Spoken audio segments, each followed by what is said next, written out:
Past అంటే నేను ఈ వర్క్ మొత్తం అంటే ఇదనే కాదు, ఏ వర్క్ చేసినా I love to do it. అది నేను లైక్ అంటే because I was doing for my life time. అరే నేను ఏదో చేయాలి, దీంట్లో ఏదో పేరు తెచ్చుకోవాలి. బికాజ్ మనం ఎట్లైనా చదువులో పేరు తెచ్చుకోలే, అట్లీస్ట్ ఈ ఫీల్డ్ల నుండి ఏదైనా మంచి పేరు తెచ్చుకోవాలి. మా ఫాదర్ మా మదర్ ప్రౌడ్గా ఉండాలి. వాళ్ళకి ఎక్కడికైనా ఇంటర్నేషనల్ ట్రిప్కి పోవాలంటే నేను స్పాన్సర్ చేసేటట్టు ఉండాలి. మేము ఎక్కడికైనా బయటికి వెళ్ళాలి, మా ఫ్యామిలీ ఎక్కడికైనా బయటికి వెళ్తే నేను ఖర్చు పెట్టట్టు ఉండాలి అనేది నా చిన్నప్పటి నుండి ఉంటుండే అనమాట. బికాజ్ అవన్నీ నా లైఫ్లో లేకుండే. ఇప్పుడు నేను 25, 26, 27 ఇయర్స్ కూడా I was doing nothing.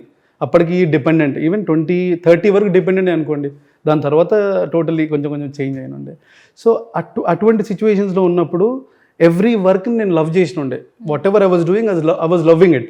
And there were lot of things. ఇప్పుడు నేను ఒకప్పుడు కస్టమర్ ఇంటికి క్యాటలాగ్ పెట్టుకొని తిరుగుతుండే. Every house every day we have a schedule of 10 members, 5 members, 4 members అట్లా షెడ్యూల్ చేసుకొని వెళ్తుండే. 3 అవర్స్ కూర్చుంటుండే, 4 అవర్స్ కూర్చుంటుండే, మాట్లాడుతుండే వాళ్ళతోని. And point of respect is low, comparatively no. ఇప్పుడు నేను వెళ్తే అరే మీరు తీసుకొచ్చిరా అని అడుగుతున్నాను క్యాటలాగ్, అరే మీరు ఎందుకు వచ్చిరో అని అడుగుతారు. ఒకప్పుడు నేను వెళ్ళినుంటే ఇప్పుడు కింద పార్కింగ్ చేసి పైకి నడుచుకుంటారండి, పైకి వచ్చేయండి అంటారు. ఇప్పుడు నేను వెళ్తే కిందికి వచ్చి కార్ తిరిగించేది పట్టుకొని వెళ్తారు. That's a difference I saw like before and after.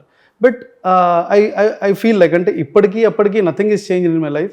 I'll be the same. కాకపోతే I feel little happy for whatever my customers are giving the respect to me. Almost ఇప్పుడు బయటకి వెళ్తే అందరూ మీ ట్యాగ్ లైన్తోనే గుర్తుపడుతున్నారు కదా. అంటే అందరూ అన్నట్టు ఏం లేదు మేడం, బట్ కొంతమంది గుర్తుపడతారు. ఎలా అనిపిస్తుంది? ఎందుకంటే భాను గారు, మనం ప్రొఫెషన్లో ఉన్నప్పుడే, సెలబ్రిటీలుగా ఉన్నప్పుడు ఏదైనా ఒక సినిమా చేస్తేనో, ఒక చిన్న ఇప్పుడు షార్ట్ వీడియో చేస్తేనే క్రేజీగా ఉన్నారు కదా అని గుర్తుపడుతున్నారు. అంటే identification is the most important for every life, ప్రతి పర్సన్కి. అలాంటి ఐడెంటిఫికేషన్ వస్తున్నప్పుడు ఒక్కొక్కసారి నిజంగా ఆ మూమెంట్ మనం ఎక్స్ప్రెస్ చేయలేం. అట్లా మీకేంటి మెమరబుల్ ఏమైనా ఉండిందా? ఐడెంటిఫికేషన్ అంటే పీపుల్, ఇప్పుడు ఒకప్పుడు నేను ఇన్స్టాగ్రామ్లో ఉన్నప్పుడు కస్టమర్స్ నా ఇంటికి వస్తుండే, స్టోర్కి వస్తుండే, they used to buy the product and leave from there. That was the relation. అంటే కస్టమర్స్తోనే ఎక్కువ రిలేషన్ మెయింటైన్ చేస్తుండే. అండ్ యూట్యూబ్ స్టార్ట్ అయిన తర్వాత ఇప్పుడు నేను కార్లో వెళ్తేటప్పుడు నా కార్కి వెనకాల బీకేపీ హోమ్స్ అని చిన్న పేరు ఉంటుంది. సో అది చూసి జనాలు వచ్చి హాయ్ అని చెప్తారు, మాట్లాడతారు, they stop me on the side. ఇవన్నీ అవుతుంటే ఏమవుతుందంటే I will feel happy. Like అంటే జనరల్గా ఏమవుతుంది, ఒకప్పుడు ఏంటంటే కస్టమర్స్ షాప్ వరకే వస్తుండే and no people are identifying on roads and wherever. ఇప్పుడు బయటికి వెళ్ళినా కూడా గుర్తుపడతారు. అది నేను ఇంకోటి కొంచెం రెస్పాన్సిబుల్, కొంచెం భయం అవుతుంది అనమాట. అంటే we have to be more responsible, కొంచెం జాగ్రత్తగా ఉండాలి. నేను ఇష్టం కొంచెం తిరుగుతా, ఇష్టం ఎక్కడ క్లబ్లకి వెళ్ళిపోతా, ఇవన్నీ అవాయిడ్ అయిపోయినాయి. ఇప్పుడు ఏడికి వెళ్ళొద్దు, ఇంకా గుర్తుపట్టడం కాదు, మేబీ అది చిన్న భయం అంతే. గుర్తింపు మంచిగా ఉన్నంత వరకు very fine. So I don't want to take it on negative things. So అది పాజిటివ్గా తీసుకెళ్దాము, మంచిగానే ఉందాము, సొసైటీకి మంచిగా చూపిద్దాం. మొన్న ఎక్కడో నేను బీర్ ఓపెనింగ్ చేస్తే సంబడి కమెంటెడ్ దాట్ ఇవన్నీ ఎందుకు చేస్తారు, చెయ్యొద్దు, చెయ్యొద్దు ఇవన్నీ ఆన్లైన్లో. లైక్ బికాజ్ అది చూసి లైక్ కొంతమంది ఆలోచిస్తుండొచ్చు, అరే వీళ్ళు ఎంత ఎంజాయ్ చేస్తారని నేను కూడా చేయాలి అనే రాంగ్ థాట్ ఏమైనా పోతుండొచ్చు అని నేను కూడా ఆలోచించాను అనమాట.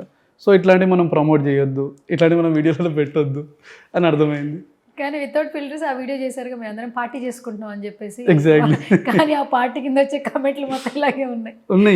యా లైక్ అదే అనుకున్నాను. ఐ డోంట్ నో, ఇక్కడ క్యాలిక్యులేషన్స్ ఏం రావు మేడం. సో ఇది ఇట్లా చేయాలి, ఇది అట్లా చేయాలని నాకు చెప్పేటప్పుడు ఎవరు ఉండరు. నాకు నచ్చింది వీడియో పోస్ట్ చేసుకుంటూ వెళ్తుంటాను.